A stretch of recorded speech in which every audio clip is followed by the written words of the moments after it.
देखिए, हम लोगों ने भागीदारी संकल्प मोर्चा का गठन किया है।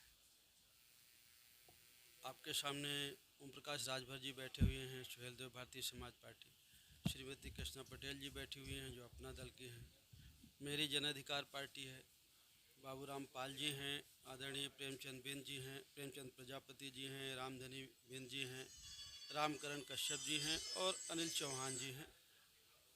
हम 8 लोगों ने मिल करके भागीदारी संकल्प मोर्चा का गठन किया है और इस आशा उम्मीद से किया है कि जो उत्तर प्रदेश में बड़े पैमाने पर अन्याय अत्याचार हो रहा है, जुल्म जास्ती हो रही है और जो खास करके जो वीकर सेक्शन है, जो पिछड़ा तबका है, उसके रिजर्वेशन से छेड़छाड़ हो रही है।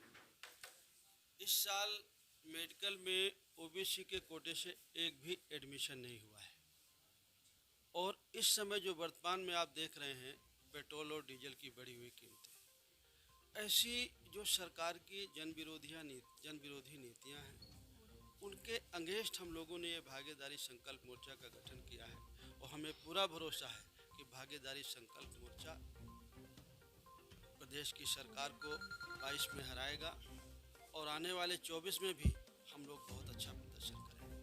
देखिए, बिहार में हमारी भी पार्टी है और सुहेल देव भारतीय समाज पार्टी है। हम लोगों ने बहुत काम तो नहीं किया, लेकिन कुछ काम है हमारा। तो हम लोग देखेंगे कि जो लोग भारतीय जनता पार्टी और नीतीश कुमार को जो हरा सकते होंगे, उसको हम समर्थन के बारे में सोच सकते हैं।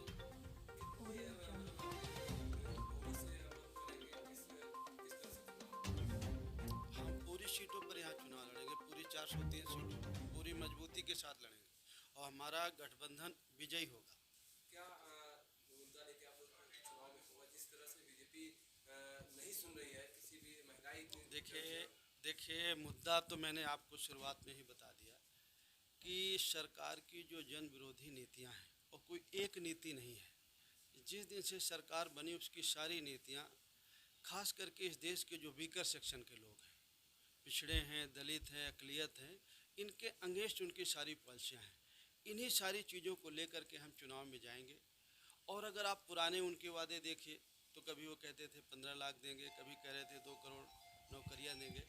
इस लॉकडाउन में लगभग 12 से 15 करोड़ नौकरियां लोगों की चली गई। नोटबंदी में भी लगभग 1.5 से 2.5 करोड़ के बीच में नौकरियां गई थी।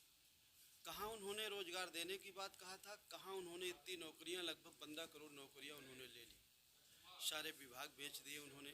इस लॉकडाउन में भी बुंदेलखंड का बिजली विभाग, कानपुर का, बड़े पैमाने पर बहुत जगह के बिजली भी बेच दी उन्होंने और लगातार सरकारी चीज़ों को, सरकारी संपत्ति को बेचते जा रहे हैं। और जब सब चीज़ें वो बेच ही देंगे तो जो हमारा बच्चा जो पढ़ रहा है, आप हो या आपके परिवार के हों या आपके भाई हों, हो सकता है आप प्रेस मीडिया से हैं तो इस बात को न समझ पा रहे हो, लेकिन आप अगर गंभीरता से समझेंगे तो बताइए, जब सरकार की सारी चीज़ें बेच ही दी जाएंगी तो हम अपने बच्चों को रोज़गार कैसे देंगे? जो हम अपने बच्चों को पढ़ा रहे हैं वो आगे